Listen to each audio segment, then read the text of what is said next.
It's time to talk about the important issues for the natural state, and there's only one place to turn for that. Opportunity Arkansas's Nick Horton. You can find Nick's work at opportunityarkansas.org.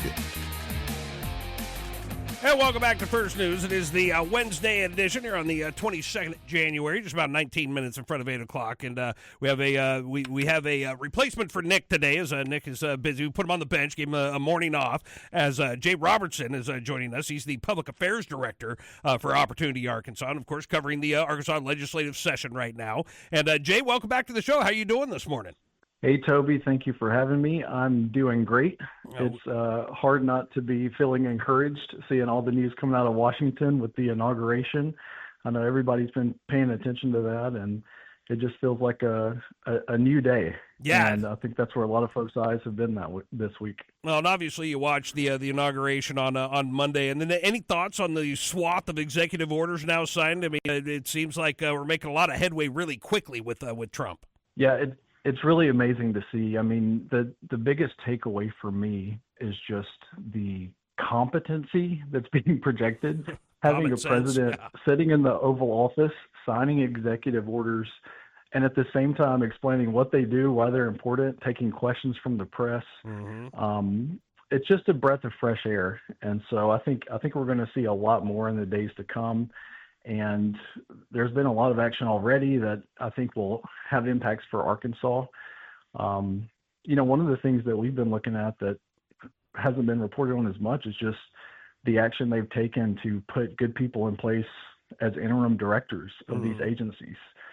So until they get their nominees confirmed, they have to have somebody to run the agency. And typically the way that past administrations have done that is to just select the previous deputy director to see things through until they get their nominees approved. Right. But the Trump administration is the first, to my knowledge, in recent history where they've actually gone into these agencies and found people who align with their agenda and selected them. Yeah. So if you look at the appointments, it's a lot of names you might not recognize, but it's very smart because, a deputy administrator from the previous administration might be completely counterproductive. And so I think that's going to allow the Trump administration to move a lot more quickly on their priorities. And some of those obviously affect Arkansas with programs like Medicaid that are jointly administered and open up a lot of opportunities for the legislature here.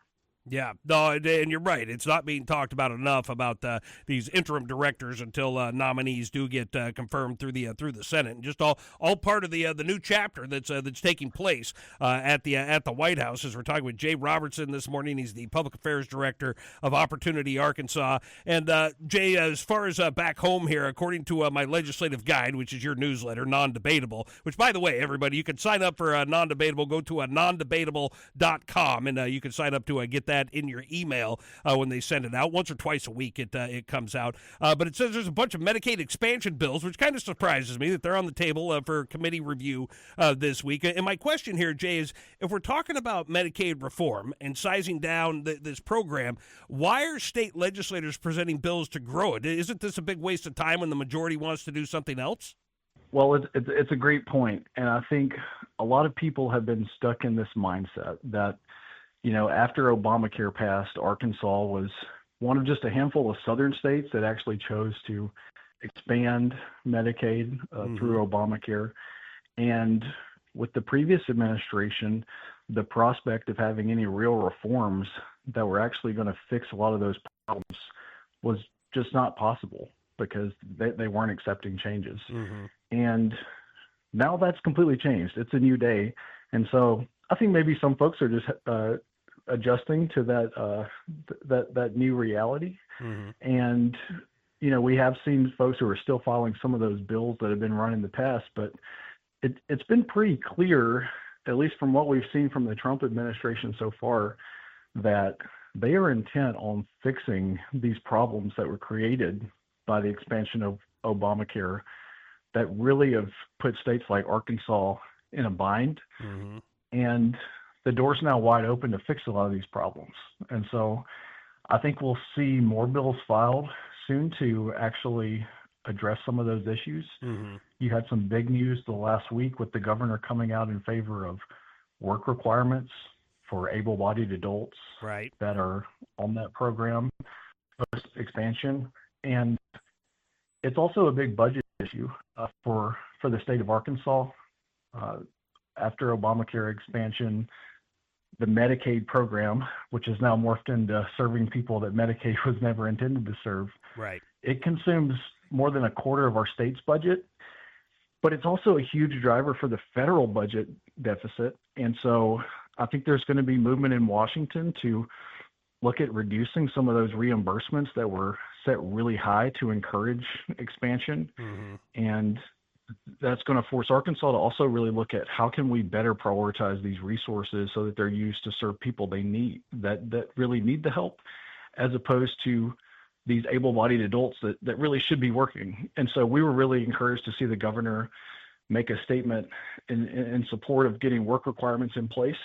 And so I think you'll see movement on that very soon.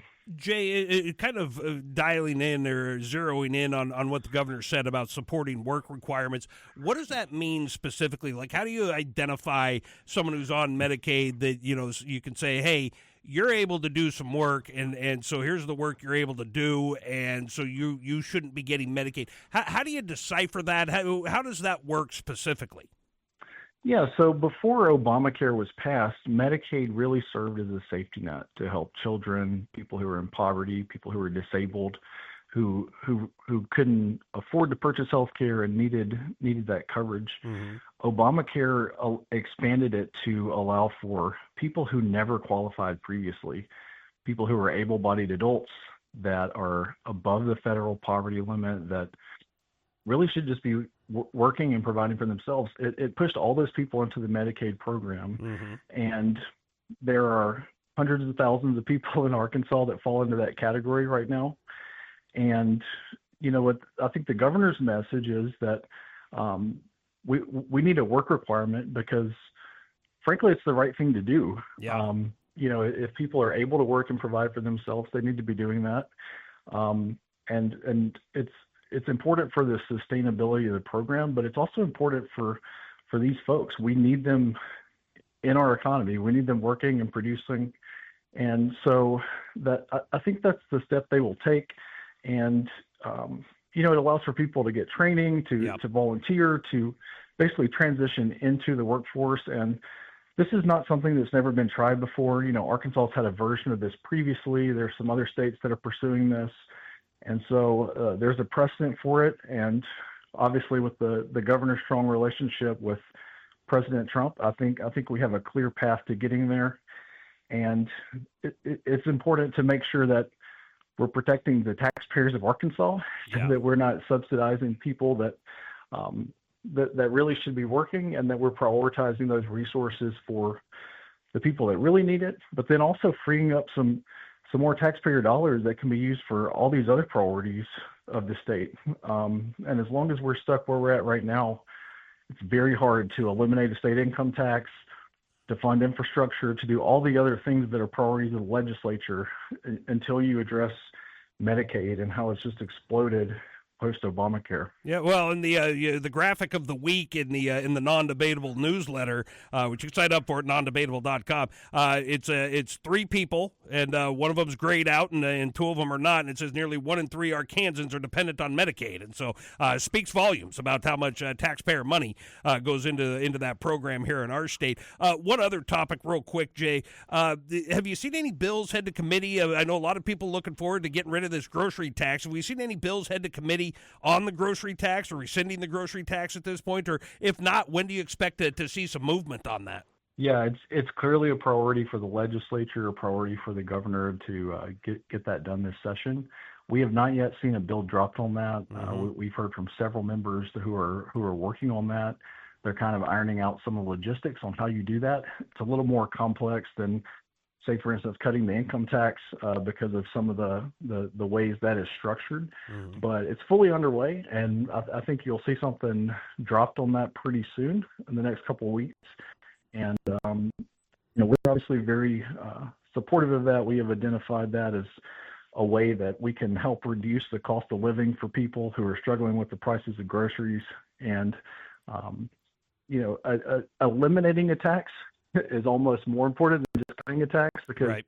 you're getting it off the books. And we've heard from so many people across the state who said, yeah, we need to get rid of this because folks are just tired of seeing these grocery bills and having to cut corners. And so I think we'll see action on that very soon. Yeah, well, that's good news, and obviously there's a faction of people that say, well, that's not a very big cut, and I think you got to remember when you look at this grocery tax that it really the people that it's going to benefit the most are the people at the lower end of the financial spectrum, and so that's who it's going to help the most. So you need to think about that when you're complaining about, well, it's only going to put like $40 back in my pocket, and so it's which I pulled that number out of the air. That's not an actual number, folks, but I've been hearing that complaint about it. Well, that's not a very big tax cut, but you got to remember who it's going to benefit the most, and how that will work moving upward in the state. But of course, you can see Jay and Opportunity Arkansas's work at opportunityarkansas.org. That's the website. And Jay, we appreciate you stopping by the show this morning, and look forward to doing it again soon.